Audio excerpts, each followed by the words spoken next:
Hey everybody, it's Miss Moore.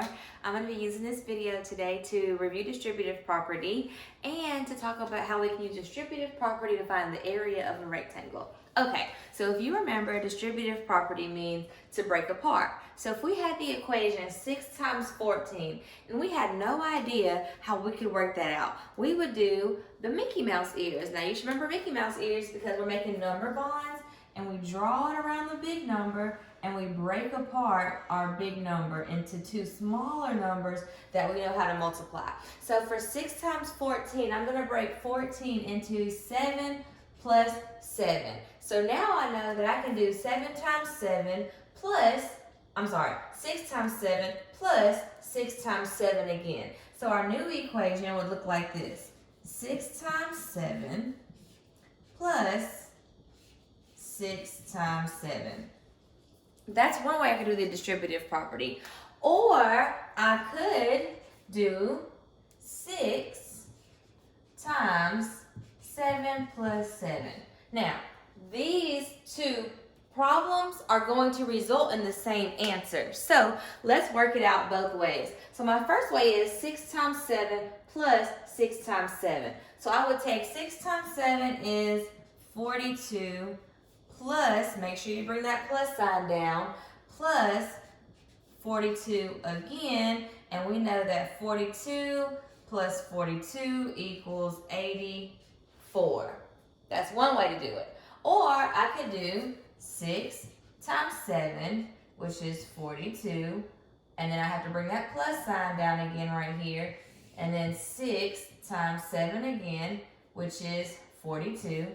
42 plus 42 equals 84. So either way, I still get the same answer. And the reason we use distributive property is to make big numbers smaller. We break them apart to make them smaller numbers to make them easier to work with.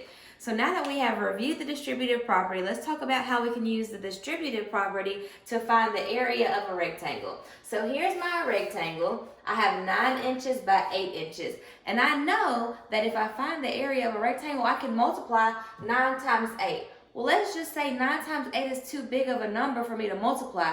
So I want to break my rectangle up into two smaller rectangles. So for this rectangle, I would find the area by multiplying 9 times 8. And we're going to decide that 9 times 8 is too big for me to work out. So I'm going to go ahead and break my big rectangle into two smaller rectangles. So I had my big rectangle and I break my big rectangle up into two smaller rectangles. I'm going to bring those down here. Okay, so now instead of having 9 times 8, I have two separate rectangles to multiply. I have 9 times 4, and I didn't break my 9 apart, so I would have 9 times 4 again. So what that would look like, that would be 9 times 4 plus my other rectangle, which is also 9 times 4. So instead of having my big number, what I basically did was I broke my 8 up, my 8 inches, into a 4 plus a 4. So just like we did over here, we broke our 14 up into 7 plus 7, we broke the 8 up into 4 plus 4. So when we did that, we just showed that with our rectangles here. So we took the big rectangle and we broke it apart into two smaller rectangles. And I have to keep my 9 the same because I didn't break up my 9 in length. I broke up my 8 in my width, but I kept my length the same. So this rectangle will be 9 times 4. And if I'm looking at this rectangle, this is also 9 times 4. So 9 times 4 plus 9 times 4. Now I'm ready to work it out. So 9 times 4 is 36 plus 9 times 4 is 36. And then I can just add my 36 and my 36 equals 72. If I didn't know how to do 36 plus 36, I would stack it up.